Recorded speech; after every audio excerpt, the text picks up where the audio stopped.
چن کے کیا رنگ سے حسین ابن علی لائے ہیں،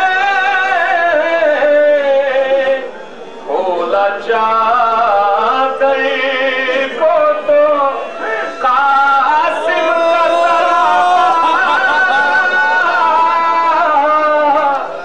دیکھا جب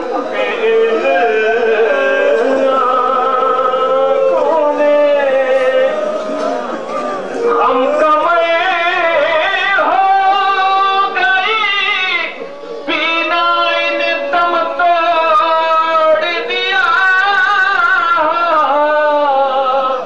باپ نے بیٹے کے سینے میں جو نیزہ دیکھا، جب ان آنکھوں نے جب پڑھا میں سیاہ افہام نے پیاسوں کی قسم، خلد میں ساقیے کوثر کو بھی روتا دیکھا، جب ان آنکھوں نے مدینے سے گجا ہوا اونٹوں کو بٹھایا گیا، سلام اس یتیمہ پر، تماچے کھاتے کھاتے جس کے رخساروں کی رنگت تبدیل ہو گئی۔ اداکاروں، اپنے آقا کو رخصت کرنے آئے ہو، معافی مانگ لو، بچے تو اگلے بار اب ہے اور یہ سب پھر ہے، جو چل بسے سیادنا صدا میں آخر ہے۔ ابھی بلند پردار منظر پیش کیا جائے گا، اس لٹے ہوئے قافلے کا منظر جو 28 رجب کو بڑی شان سے مدینے سے نکلا تھا۔ راوی کہتا ہے میں مدینے میں تھا، میں نے دیکھا کہ ایک طویل قامت جوان جو بلند گھوڑے پر بیٹھا ہے، اس کے پیر زمین پر خط دے رہے ہیں، وہ ہماریوں کے آگے پیچھے گھوڑے کو دوڑاتا ہے، اور بار بار ایک بزرگ جو کرسی پر تشریف فرما ہے ان کے پاس آ کے کچھ کہتا ہے۔ راوی کہتا ہے میں نے یہ جوان کون ہے؟ جواب دیا یہ علی کی تمنا عباس ہے۔ یہ بار بار آ کے کس کے پاس کیا کہتے ہیں؟ کہ جو کرسی پر بیٹھے ہیں یہ مولا حسین ہے۔ کہا یہ کیا بتاتے ہیں؟ کہا بیویاں سوار ہو رہی ہیں، کبھی آگے بتاتی ہیں اب اکبر کی ماں سوار ہو گئی، اب قاسم کی ماں ہماری پر بیٹھ گئی۔ راوی کہتا ہے میں نے دیکھا حسین چپ چاپ کرسی پر بیٹھے تھے، اتنے میں وہی جوان تیزی سے آیا، حسین کے کان میں کچھ کہا، حسین کرسی سے اٹھے ہماریوں کی طرف جانے لگے۔ راوی کہتا ہے میں نے کہا کون سوار ہو رہا ہے؟ کب علی کی بڑی شہزادی زینب سوار ہو رہی ہے، جسے حسین کو سوار کرنے کا ہے۔ ارے فریاد یا حسین، کو بڑی شان سے بھائی کو دکھایا، یہی بیوی آئے، ایک اجاوا ہو جائے، کوئی سہارا دینے نہیں آ رہا ہے، کوئی تالیاں مار رہا ہے، کوئی سروں پر جیسے چھوڑا رہا ہے۔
دو آوازیں ایسی ہیں جو ساری کائنات پر سرگرم ہیں.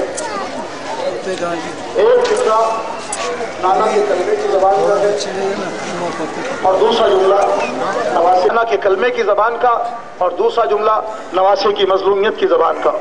میں نے پہلا فقرہ آپ کی خدمت میں عرض کیا کہ چونکہ اگر وہ مسلمان ہے تو اس کی زبان پر یہی کلمہ آئے گا. فکر کی اور کسی بھی منزل سے بہت آگے یہ جملہ ساری کائنات پر محیط ہے. اور دوسرا فقرہ جسے نواسے کی مظلومیت کی زبان کہا جاتا ہے وہ ہے یا حسین کی صدا. اس لیے کہ ہر دکھے ہوئے دل کی ایک ہی صدا ہے، وہ کسی زبان کا ہو، کسی منزل کا ہو، کسی مسلک کا ہو. نانا اور نواسے میں بنیادی فرق یہ ہے کہ نانا کے کلمے کی زبان کے لیے مسلمان ہونا شرط ہے، لیکن نواسے کی مظلومیت کی زبان کے لیے مسلمان ہونا کوئی شرط نہیں ہے. وہ اگر ذرا سا بھی حق اور ایمان کا جذبہ اس کے دل میں ہے تو یا حسین کی صدا اس کی زبان پر ضرور آئے گی. یہ ہے حسینیت کی، حسین کی اور حسینیت کی مظلومیت کی منزل جسے آج تک دنیا نے محسوس کیا، اور ہر دل میں جہاں دھڑکن ہے وہاں یا حسین کی صدا ضرور بلند ہوتی ہے. اس لیے کہ حسین ابن علی نے وہ قربانی اور وہ یادگار منزل پیش کی کہ صبح قیامت تک نہ اس کی کوئی مثال ہے اور نہ اس کی کوئی نظیر ہے. اسلام کو بچانے کی بات نہیں ہے بلکہ آقا حسین نے انسانیت کا تحفظ کیا ہے. پوری ہیومنٹی اس بات پر سربسجود ہے کہ جس در پر جہاں پر ہر منزل پر سجدہ کرنے کا کوئی انسان عادی نہیں ہوتا، لیکن وہ تنہا در حسین ہے کہ جہاں سر جھکتا ہے، پیشانیاں جھکتی ہیں، اور اسی منزل پر ہم سلام کرتے ہیں. اور صبح قیامت تک یہ سلسلہ باقی رہے گا. یہ جلوس عزا، یہ علم اور یہ عماریاں اور یہ ذوالجناح کی شبیہ. ابھی آپ نے بڑے عجیب و غریب مناظر کو دیکھا، مگر دوستو میں اس منزل پر ایک جملہ کہہ کے اپنی بات مکمل کر دوں کہ اس بارگاہ کو سلام کرو اور اس بارگاہ میں سلام کرو کہ جہاں ہر ایک کا سر جھکتا ہے اور وہ در سوائے در حسین کے کوئی دوسرا در نہیں ہوتا. اس لیے کہ یہ وہ قربانیوں کی داستان ہے جو صبح قیامت تک باقی رہے گی. عزیزان محترم، حسین ابن علی نے جو قربانی پیش کی اس کو اگر ایک جملے میں اس طریقے سے بیان کر دیا جائے کہ حسین کی قربانی صبح قیامت تک اس لیے باقی رہے گی کہ جہاں پر قربانیوں کے سلسلے بیان ہوتے ہیں وہاں نہ 80 برس کا بوڑھا ہوتا ہے نہ 6 مہینے کا بچہ ہوتا ہے. یہ تنہا حسین کی قربانی کا کمال ہے کہ جہاں 80 برس کا ضعیف بھی ہے اور 6 مہینے کا بچہ بھی ہے. عزیزوں، ہم نے دیکھا ہے کہ جب بھوک اور پیاس کا عالم ہو تو اس منزل کے اوپر ہندوستان کی تاریخ کا شجاع، دلیر، بہادر، ساون ترین انسان جو اکبر کی حکومت کے سامنے نہیں ٹوٹا، جنگلوں کی خواب چھان رہا تھا. تاریخ ہندوستان گواہ ہے کہ اپنے زمانے کا شجاع اور دلیر اور بہادر، اس کے ساتھ 5 برس کی بیٹی بھی ہے. ہندوستان کی تاریخ شجاعت میں لکھا کہ وہ 5 برس کی بیٹی بھوکی ہے. اپنے زمانے کا شجاع جو اکبر کی حکومت کے سامنے نہیں ٹوٹا تھا.